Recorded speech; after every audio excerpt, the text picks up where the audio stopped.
বিয়ের দ্বিতীয় দিন শ্বশুর বাড়ি যাচ্ছি, আসেন দেখি শ্বশুর বাড়ির ভেতরে ঢুকি, দেখি শ্বশুর বাড়ি আমাদের জন্য কি আয়োজন করছে। একটু ভেতরে ঢুকে আসেন, রুমের ভিতর আমরা ঢুকতেছি।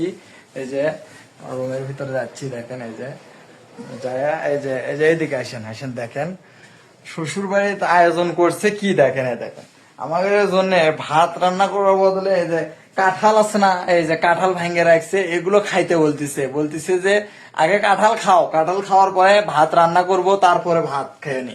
তো এই কাঁঠাল ভাঙ্গে রাখছে, এমন অবস্থা করে রাখছে এই কাঁঠালটা মানে থালার ভিতর তুলেও দেয়নি, ওই যে খালি কাঁঠালটা ভাঙ্গে রাখছে, মানে তুলে তুলে তুলে তুলে খাইতে বলতেছে।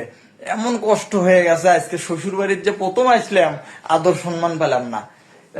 আরেকটা জিনিস দেখাচ্ছি, দেখেন এই যে চাদরটা যে পাশছে, দেখেন চাদরের অবস্থা দেখছেন, এগুলো দেখে এমন খারাপ লাগতেছে, মানে এতই খারাপ লাগতেছে মনে হচ্ছে যে এখনই চলে যায় শ্বশুর বাড়ি। থাকবে না দাও, তুমি তোমার বাবার বাড়ি থাকো, দাও তুমি তোমার বাবার বাড়ি থাকো গা, আমি চলে গেলাম, থাকো গা, দাও চলে গেলাম।